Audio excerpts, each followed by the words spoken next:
What's up, guys? Welcome back to another showcase video. And in this video, we've got ourselves a couple of pretty iconic builds. First off, I'll show off the biggest one first since you can't miss it. Alright, so this here is a Baikal Class battle cruiser from Mobile Suit Gundam. A very popular anime, for those of you who don't know.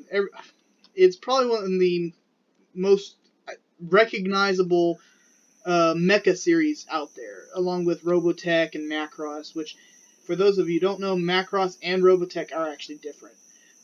Anyway, so that's the first build I have. Like I said, it's the biggest one I've ever seen so far. Next up, we have another very iconic build. We have the Capsule Corp 1 from Dragon Ball Z.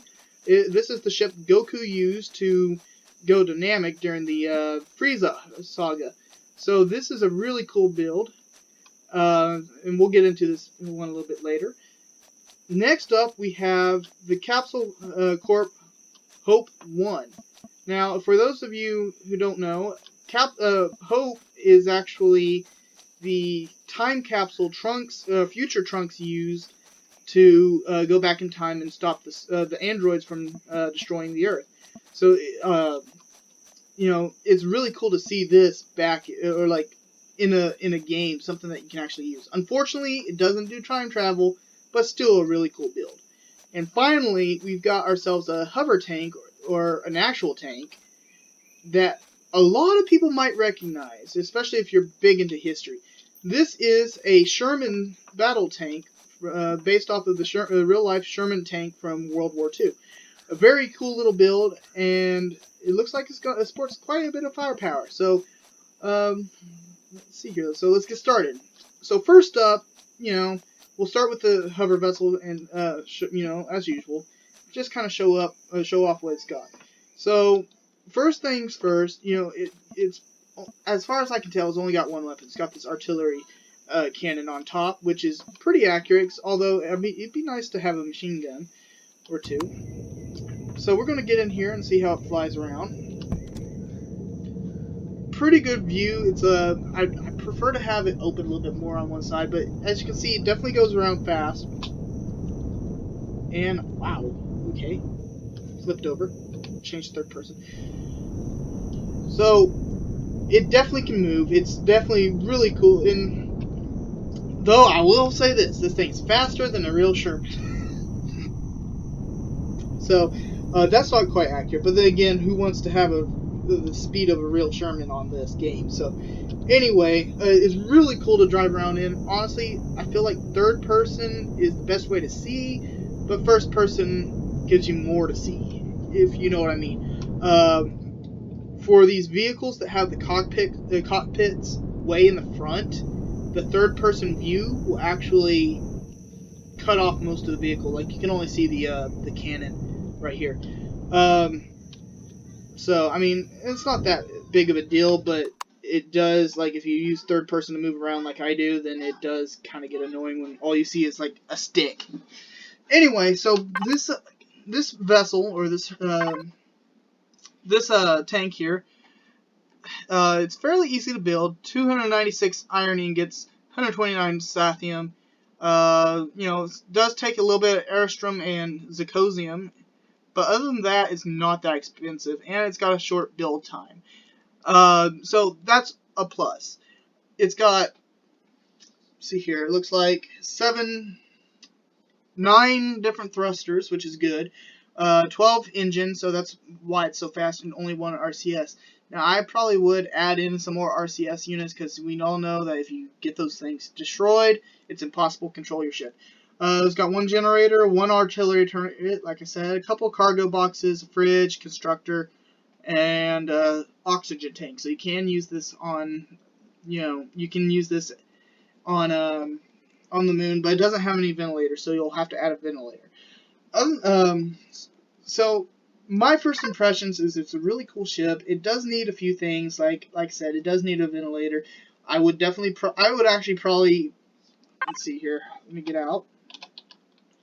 I'd actually probably take away this top block here and push it back a little bit, and put maybe like a Gatling gun, just to, that way you have a little something else just in case to shoot.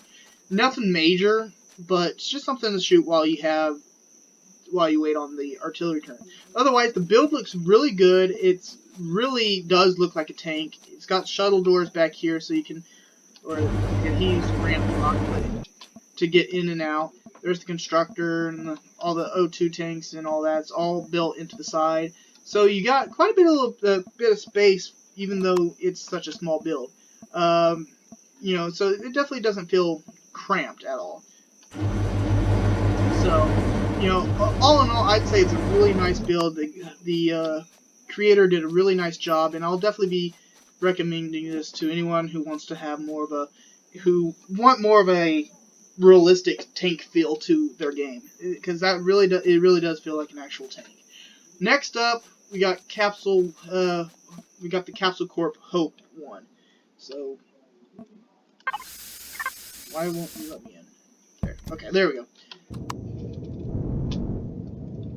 First off, it's very, very big on the downward thrust, but you have to.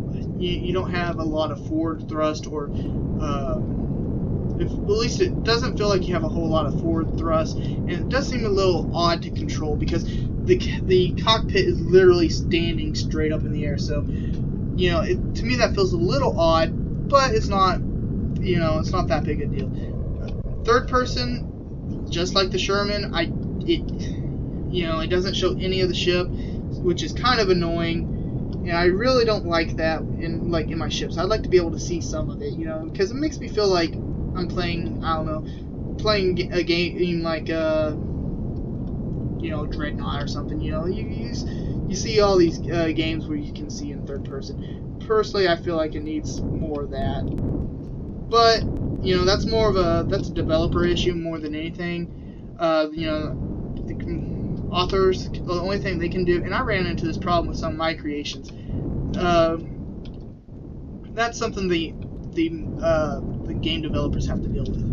Otherwise, this ship itself is fairly basic. It's got a few, you know, it's got, let's see here, 9 thrusters and only a single RCS. Like I said, I prefer to have more than one RCS unit, just because they're so easy to blow up, and you know, once they're gone, they're gone. You have a very hard time controlling your ship. It does have 4 oxygen tanks, and it's very cheap to build. It's only 154 iron ingots, 110 copper ingots, and 89 silicon ingots. So it's definitely a cool, you know, run around the planet kind of ship. Really wouldn't use it for anything else. It's maybe it does have 10 cargo boxes, so you could use it as a as a raider, I guess, but only if you have some heavy weapons on you, such as like a tier 2 rocket or a plasma cannon. I wouldn't use it for anything else, though. It would be good for mining. You could definitely use it for mining. I could definitely see you putting like a drill on the bottom of it and just going straight into the ground, just like one of those what were they? Those Lego miner sets that they had, where it was like literally a drill that pointed straight down. I could definitely see it for that, but not much. I wouldn't use it as a raider. So I'm gonna get out of this. Alright, so this ship is really cool. It, like the other two, doesn't show a whole lot in third person, but it's got a lot more. It's got better armaments. It's got 6 rocket launchers, so it's not the best, but it's definitely not the worst, and it can definitely hold its own against turrets and stuff if you're doing some raids on bases and stuff. So, as you can see, the power usage is extremely high. That has to do with it's like it only has 1 generator, and it's got a lot of thrusters. And it does have 2 RCSs, which I do like. If I were to use this for survival world, I would definitely put more generators on it, so that wasn't using up all of its fuel in a matter of seconds. Like I said, 6 rocket launchers. It's got a fuel tank, oxygen tank, and a oxygen station. It's got a cargo box. It's got ammo boxes, and it's got a fridge. Now, if you look in the inside of the ship, once it lands,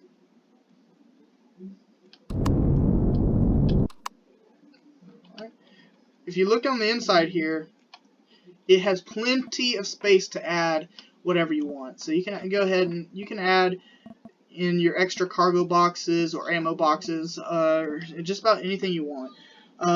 So it's got a lot of space for that, which I really like. It's, you know, it's one of those ships that you can definitely add on to it after the fact, which is, it's nice. You know, you can turn this into whatever you want it to be, no matter what.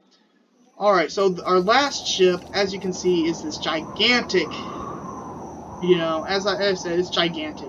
So the first place I'm going to start off with is the bridge, because honestly, I don't actually know where the door is on this ship. There's probably 500 doors, but I can't find them. So, there's nothing there. Okay, let's look for the door first, and then we'll, it might be on the bottom there.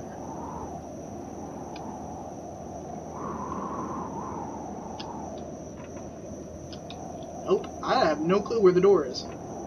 Okay, well, okay, we got a shuttle door. A couple bay doors. Alright, so, like I said, let's start with the bridge.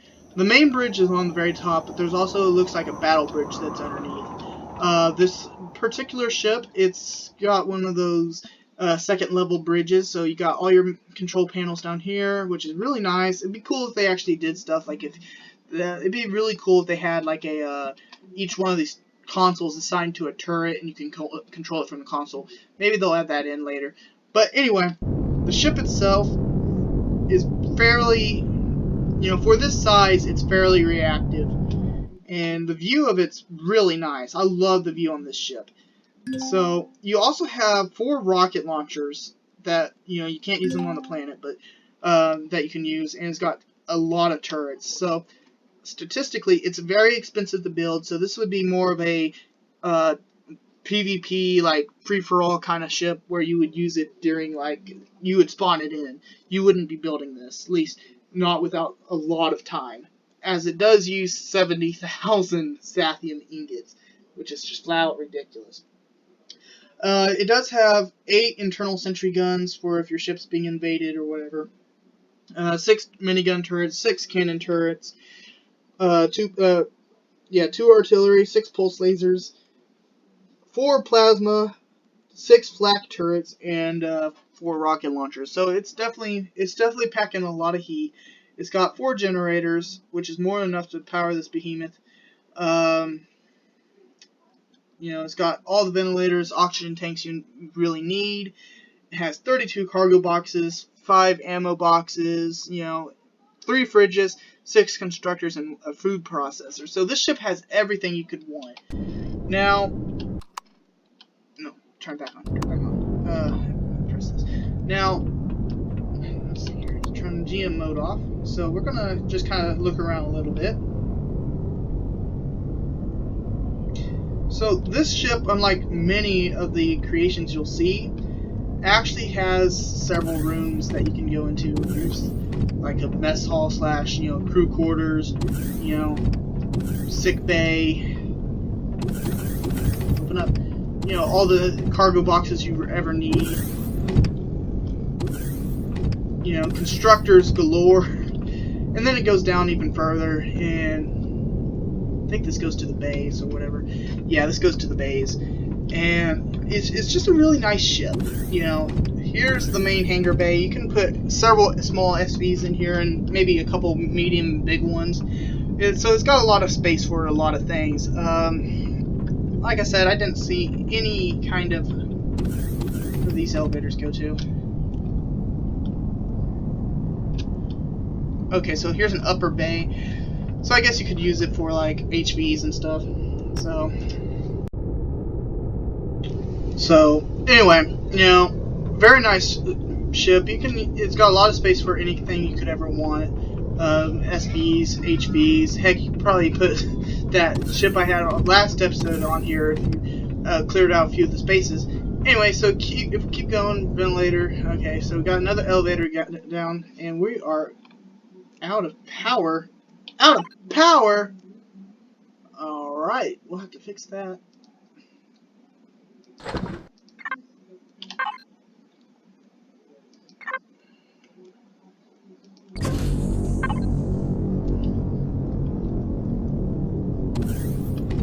Alright, down here we have like a secondary command bridge, and it also looks like you got yourself like, you know, first aid and stuff. This is, I think this is really supposed to be kind of a battle bridge, so you know, it gives a different angle of the ship, which is pretty cool. Anyway, I think that's very useful because, frankly, there is a lot of times where you're, you know, if you're up in the main bridge up top, you're very vulnerable. People can see you, and they're like, okay, that's where we're aiming. So having a second bridge that you can use as a battle bridge is definitely a lot of help. Anyway, guys, so I'm thinking that I probably will actually put the combat stuff. I think I might actually do away with that, just because it takes up a lot of time and space, and a lot of times people don't want to sit through you spawning in a bunch of tests and stuff. So unless you guys really want the combat tests, I'll show them, but you know, otherwise I'm not gonna really mess with it. All I can say is that the Baikal class up there, it is a total beast. And this is a decent fighter for if you're raiding a base, a small base. I wouldn't do anything bigger than that. But other than that, you know, the Sherman, as long as you stay out of range of the other turrets, it's definitely worth using. But like I said, I'd rather have a secondary weapon that I could switch to in case something goes wrong, I lose the turret or something like that. Other than that, guys, I think that's going to do it for this episode. It was, you know, some of these massive creations are just amazing, you know, and you know, it's just amazing what people can do with games like this. So anyway, guys, I hope you guys enjoyed this. Be sure to like and subscribe. I'll see you all next time.